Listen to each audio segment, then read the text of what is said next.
बात जब कराची की शाम की हो तो वहाँ पे एक कड़क चाय लाजिम है।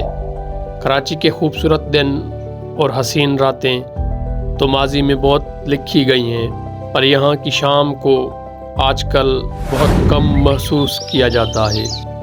तो आइए आज चलते हैं गुज़रे दिनों के उस जहां में।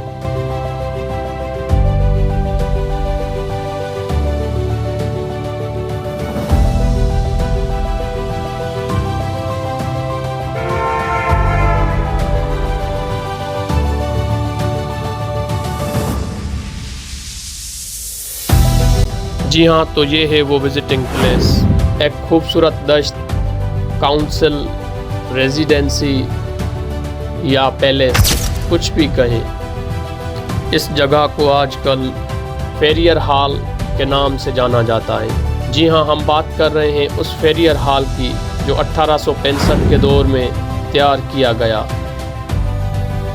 फेरियर हॉल का मकसद कराची टाउन बनाना था और इस बिल्डिंग को हेनरी सेंट क्लेयर वेल्किंस ने डिज़ाइन किया, जो उस दौर का सबसे बड़ा मारूफ आर्किटेक्चर था। इस इमारत की ज़मीन 2000 ब्रिटिश इंडियन रुपए में ख़रीद की गई। ब्रिटिश इंडियन रुपए इसलिए कह रहे हैं क्योंकि उस वक्त इंडिया में बरतानवी सरकार ईस्ट इंडिया कंपनी के नाम पर मुसल्लत थी। हाल की कुल लागत 1,80,000 रुपये थी।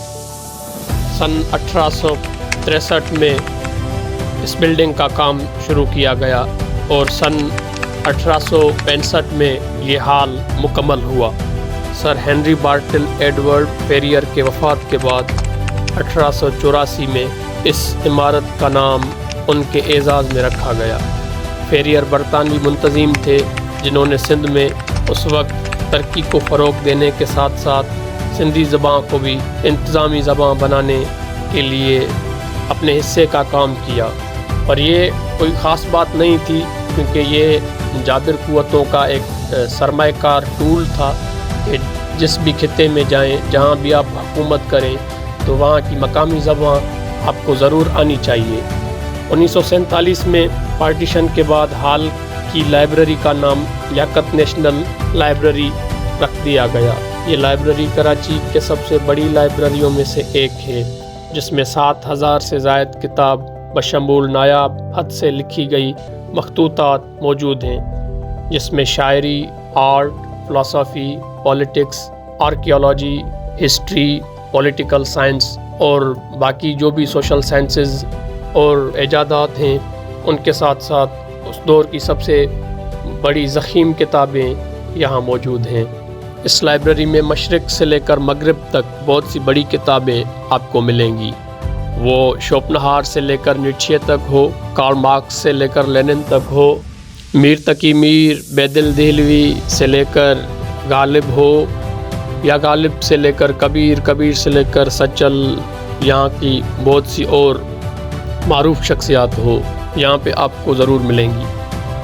AI जनरेशन के इस दौर में वो रौनकें अब सिर्फ माजी की एक याद सी रह गई हैं, जब एम्प्रेस मार्केट में मेहदी साहब की आवाज़ में फेज़ की वो गज़ल चलती थी कि गुलों में रंग भरें बादनों बहार चले, चले आओ के गुलशन का कारोबार चले। आज के वक्त शहरों में बस एक बेदली सी है, वो पल, वो घड़ियाँ जिसमें एक करीब तर सी महसूसात होती थी, वो आजकल बहुत कम मुयस्सर हैं। That's a magnificent shot by Virat Kohli and run away to the boundary like a trace of bullet. What macha, that is useless now. अरे कपिल देव का जवाब ही नहीं यार। Oh, that's a half volley and he drives it through covers like a trace of bullet. बहुत practice की जरूरत है। कोशिश करेंगे sir. That's going to the boundary like a trace of bullet. Not your cup of tea, Michael Adden. Not your cup of tea.